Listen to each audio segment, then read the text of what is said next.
Where I live currently in Finland.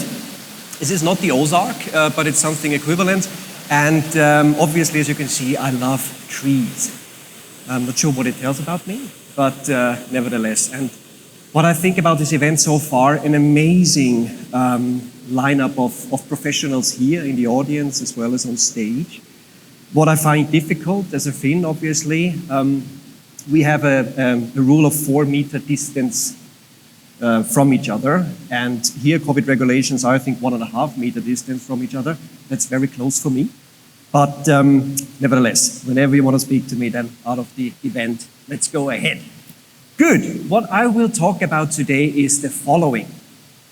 A lot of my insights I'm gaining from customers that we are having in the space of customer experience. And what Content Square does, without saying too much about Content Square, is obviously investigating why customer journeys are successful or unsuccessful, where is frustration points within the customer journeys, how can you make your digital assets work better and your traffic work harder. That's what we do with a lot of clients here. I'm specifically proud, obviously, to have Kalish Times and then also DNATA here as customers. Is there anybody from those two companies in the audience, by any chance? No. Good, they're working on CX, which is good, what they're supposed to do. Brilliant. But then let's start here with my first insights. And what I will do is I will guide you through 3 different areas where I see customer experience can be improved. I'm not talking about the metaverse, I promise. I don't talk about flying cars, but I try to keep it as near as possible when it comes to, I would say, the next 2 to 3 years, what we see from our clients, what's going to happen in this space. The first thing I want to do is I want to introduce you to my parents. So this picture was taken a couple of months ago when I was for the first time allowed to travel from Finland down to Vienna. And don't get me wrong, I have a lot of contact with my parents. We almost have a call every single day. It's not always encouraging call, so it's not about Will, we love you and we are proud of you. It's more like the internet doesn't work. My passwords are lost. There is a conspiracy going on. Help us. So it's a lot of IT issues. So you can imagine my surprise when they told me that they have started to play bingo over the last couple of years, or the last period when COVID was hitting and we were not about to leave homes. So I was like, how is that possible? You call me every single day because the internet doesn't work, but then you start to play bingo. So I asked them to tell me more. What are they doing? And they showed me, they use this Bingo Blitz platform. By the way, not any of my clients. I will also in public never commit that I have ever played bingo. So this is not a commercial. But they told me up there in the top right corner, this is a thingy that they click. And once they click that thingy, there is another thingy coming up. And bear in mind, my parents are between 80 and 85 years old. So they find this very useful. And they are saying that whenever we click this thingy here, whatever it is, then we can make the text bigger, we can adapt the page. And this is what my father is using. So the letters are bigger and it's in monochrome so that he's able to read it better. It serves his eyesight. And that, of course, brings me to the next thing that is very close to our heart at Content Square, and it is accessibility. Because believe it or not, there is 1 billion people on this planet that have a problem with accessing the internet and that have a problem with the web experience. To me, that has 2 horrible implications. First of all, how can we leave out 1 billion people? I think that's unacceptable. The second thing, it has, of course, huge economic impacts as well, if you think about 1 billion people not being able to purchase from platforms that you're representing. Customer experience. Down below, you will also see it's very small print, but very, very popular right now. People are getting sued like crazy because they are not following the necessary standards. So that brings me to 3 recommendations here. The first one is, don't treat accessibility as a buzzword. It is something that is here to stay, and we are obliged to do something about it. What we at Content Square do is we are running a lot of accessibility audits. So we are looking through sites and we see how things can be improved or where there is a lack of accessibility in general.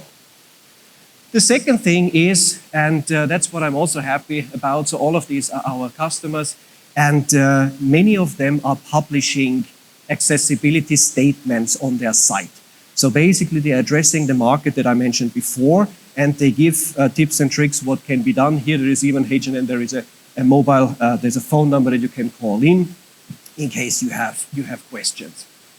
The third thing is treat accessibility as an evolution, not as revolution. I'm not saying you should go back home right now and rip everything into shreds on your site, but make sure that you do something.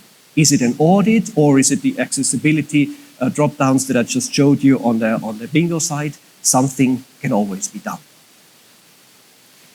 Good. Now you have met my parents. Next, you meet my children. And these are my children. I heard yesterday from my colleague that this is not true, it's going to be true. They are. However, how many parents do we have in this room? Can you please show me? Oh, there is some parents. Good. The parents in this room will know that behind every picture of a smiling child and a perfect postcard, there is a threatening parent. My children had near-death experiences before this picture was taken. Afterwards, they were very collaborative. So they don't ever look like this, but for this one brief moment in the universal time, they were. So why did I introduce you to my kids? Because for my kids, it's all about speed. They have an attention span of a fly. And I think speed has always been on our mind. That's nothing new.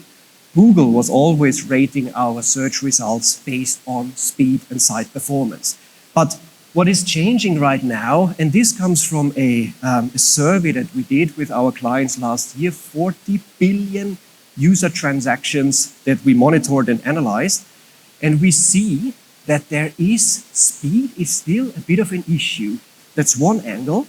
And the second angle is, as you can see here, desktop and mobile are still apart from each other.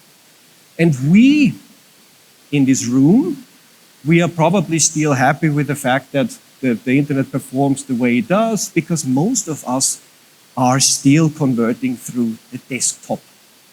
That's another finding we made across the industries. But that's going to flip, this pyramid is going to flip on its head.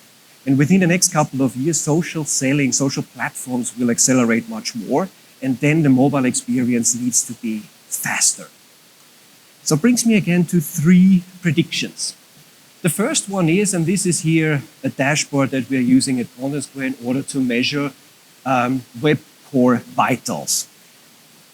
Web core vitals, don't get confused, these are of course technical terms, but there's nothing dramatic behind it. It basically means that how fast is your site loading, how are the videos rendering, how are the pictures rendering. So all of you can monitor. And of course, then again, the colleague who was skeptical about my children yesterday, he also said, yeah, but we can do this with Google as well. And you're right. Of course, you can monitor this with any kind of tool. But what I will show you then afterwards is exactly what we spoke about in the morning. It's about connecting the different data silos with each other instead of having data in the silos where they are currently today. And people are not talking to each other. So this dashboard is used by marketing, by user experience folks, by the folks from the dev department. So they can use these and access it and see how site performance matters. The second thing here, what I'm showing you, just to guide you quickly through it, this upper picture, it's a bit blurry, I'm sorry for that, but I had to take out the customer name for reference perspective. But it basically shows on the left-hand side the click rate for a specific product for mobile, and they are comparing it to the click rate on the right-hand side for desktop. And there you see that currently there is still a big difference between how these 2 products are converting either on mobile or desktop. So try to follow this up, measure it, have a look at it. On the lower side, what you can see here, it looks a bit, there's a lot of colors, but it's a sunburst model. You start to read it from the inside to the out, and every color is a site. So for example, light blue might mean the home page, and black might mean the exit page. So you go from the inside to the outside to read what have customers been doing. And that's crucial also, I think, that you have to understand it. What are successful journeys? What do they look like? What do unsuccessful journeys look like? What are customers doing? Where are they stuck? Because as you can see here, for example, there is, when the color is blue, red, blue, it means that they're looping. There's something that they can't do on your site. And that's bad, and that's stuff you would need to investigate. So have a look at this. And the third one is, of course, always quantify what does that mean for our business. Because it's nice to know that the site is maybe not performing or that it is slow, but what does that mean in money? How much are we losing? How much conversion is lost? And here again, a dashboard from one of my clients showing the upper segment that is performing worse, the lower segment that is performing better. You can see which devices are affected, and you get a very clear view immediately that how good or how bad is your estate working. Now you get scared, I know, because children, parents, what on earth is coming next? My wife said she doesn't want to be mentioned here, so she is out of the race for the time being, so I have to introduce you to myself. You know that I love trees, that's the first thing. Does any of you know what this here is? Please, again, show of hands. There's one gentleman, okay, 2, 3, okay, oh, 4, fantastic. Not so many, so let me explain you. I got again very criticizing comments yesterday what this actually is. It's nothing dramatic, it is a floating pod. And what you do in this floating pod, I can only highly recommend this. So you go in there, the water is highly salty, so you start to float. And you can meditate, you can sleep, whatever you do. So you close the lid, and then for 45 minutes or so, you're just in complete darkness, floating, and feel the spirit. So something I really, really enjoyed, which brings me to the fact that I like to test new things. I like to experiment on new things. This is something that I really liked. The last time I was in Beijing and eating a sea cucumber, that wasn't a good experiment. So there's a couple of things that I did that were not so successful, but this one I can recommend. So why do I mention experimentation? It's because many of my clients are pushing this to the limit. Here you can see Spotify, I'm working with Spotify, and on the right-hand side you see they tried to test different campaigns in an A/B test, that what actually would work best. And as you can see here, get 3 months of premium for free, £0 for 3 months premium, £0, 3 months premium, and so on. So there is different variations. And they are testing all of those, they are testing a lot. By the way, all of those were failing. They were not successful. Which brings me to the point, I will come back to that in a moment. Hennes & Mauritz, another customer of mine. Last year, 2,500 experiments. This year, they are pushing to 3,000 experiments, which is massive. And why do they do that? Because they want to see how they can make the page content work better for them, and they want to optimize. Which brings me now to a question. Raise of hands. You saw Spotify is running 100 tests per year. With different variations, it's probably closer to 400 and 500. How many of those do you think have been successful? How many of you think that more than 50% of those tests have been successful? Can you raise your hands? There's a couple of people. How many of you think that between 30 and 50% have been successful? More hands? Yep. How many of you then less than 30% have been successful? Yeah, most of the room. And that's exactly what happened. So only 25% of the experiments that they are running are successful. So now there's a lot of people that will be like, oh my God, we are wasting 70% of our resources, 70% of our time, 70% of everything.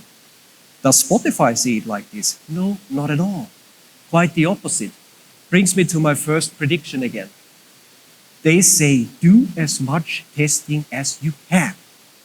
Because not everything that is shining is gold, and within the the benchmark of failed tests, you find a lot of golden nuggets, tons of them. So why are users jumping between variations? What kind of data should we improve? What user experience should we improve? So all of that stuff is super important. And that's of course something that you can do with Content Square with an equivalent solution, that you're looking into failed tests. Why did they fail? The second thing is, and I believe that's what we have heard about a lot already today, so I will not write on it too much at this point, but security, privacy, trust is something paramount. Don't get creepy. This is creepy. I don't want to be offered a couple of toilet seats just because I bought one. So at the end of the day, you have to be accelerating personalization, but not in a creepy way. And the third one is, and that brings me to the end of my presentation, again here, there is tons of data. Every one of you here in this room has a lot of source systems and data. But that at the end of the day is currently sitting in silos. And what I'm suggesting is that build something that is going across the organization, that everybody can have access to. So that's what we do at Content Square. We're looking at analytics, we're looking at APM, we're looking at testing, and we try to bring it to one platform that is accessible to everybody. So that's the end of it. Went through personalization, we went through testing, we went through accessibility, and we also went through how you can improve your site content.